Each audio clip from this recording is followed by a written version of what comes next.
Right now may be a very good time to complete a Roth conversion. That is the subject of this video.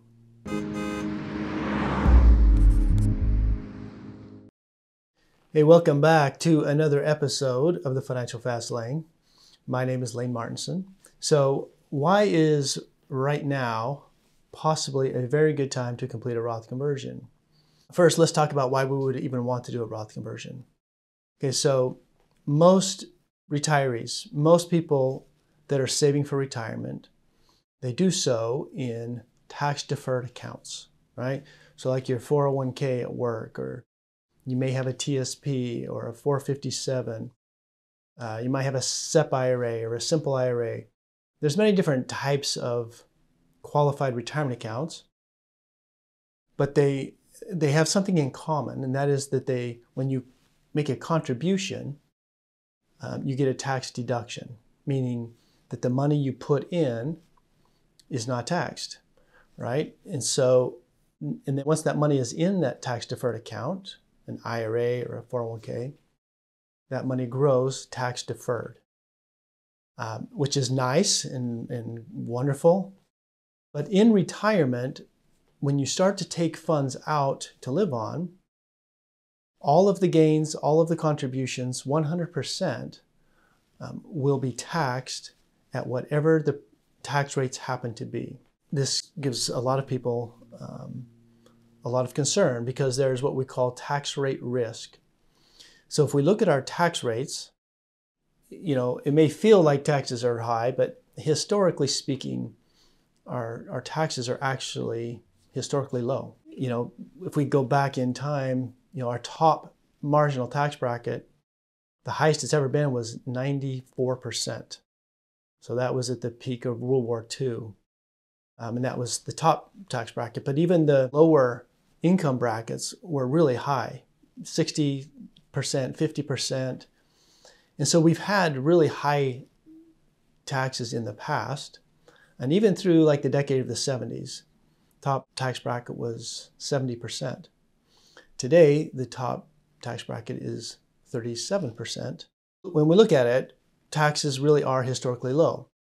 Now, our current taxes today are, as of right now, they're temporary, meaning that they are not permanent.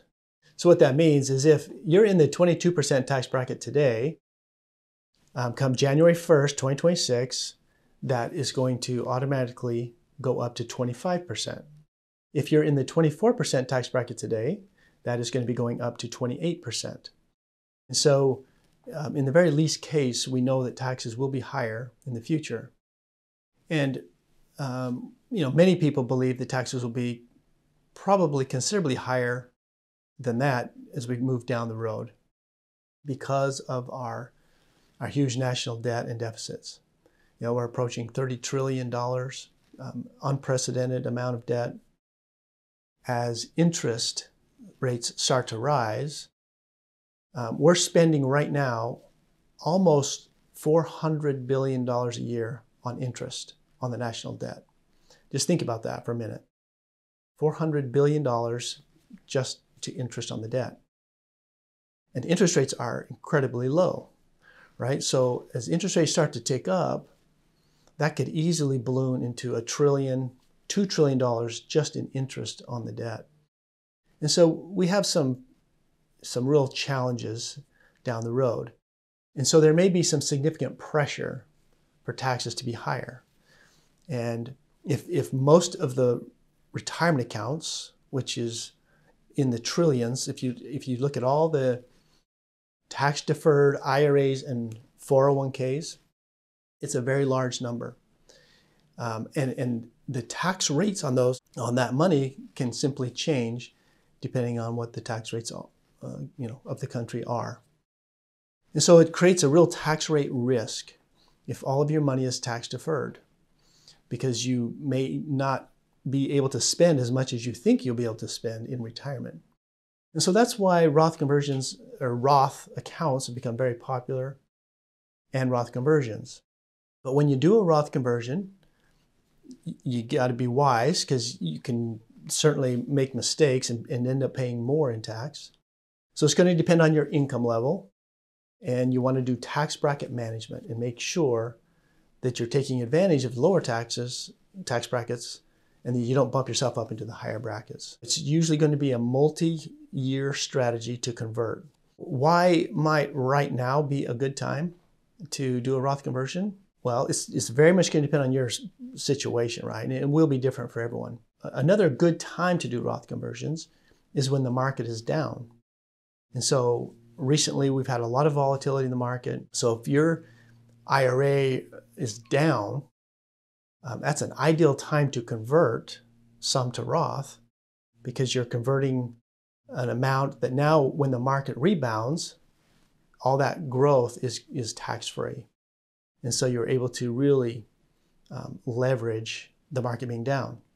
You know, most of the time when you think of the market, you know, losing some money in your 401k or IRA is a real negative thing. But if you're trying to get some money into the tax-free bucket or to tax-free accounts, then you could also see this as an opportunity to convert. And then as the market rebounds down the road, and you get that long-term tax-free growth from the Roth accounts.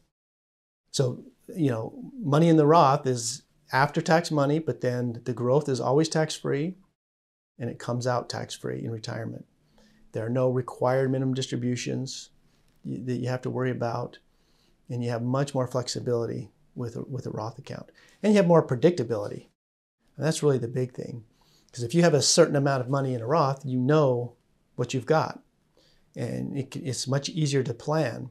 If all your money is subject to whatever the tax rates happen to be, then you've, you know, with the swipe of a pen, you could easily lose a chunk of your spending, your retirement spending. So let me do a recap. This may be a very good time to do a Roth conversion. One, because the markets are down, and also it's a good time, generally speaking, because our tax rates are probably as low as they're ever going to be. Again, it's not just the debt and the deficits, but Medicare has a major problems just in the next couple of years. There's going to be shortfalls. Social Security is a few more years before there becomes a crisis with that. So we have some real financial challenges, and I just don't think taxes are going to be this low in the future. Maybe I'm wrong, I don't know. But getting money shifted or contributing into tax-advantaged accounts such as a Roth makes a lot of sense for a lot of people. Now, everyone's situation is unique. You can make mistakes for sure, so be careful. I do have another video specifically on typical Roth conversion mistakes, and I'll have a link here below, and so you might want to check that out. But I hope you found some value in this video, and until the next video, thank you.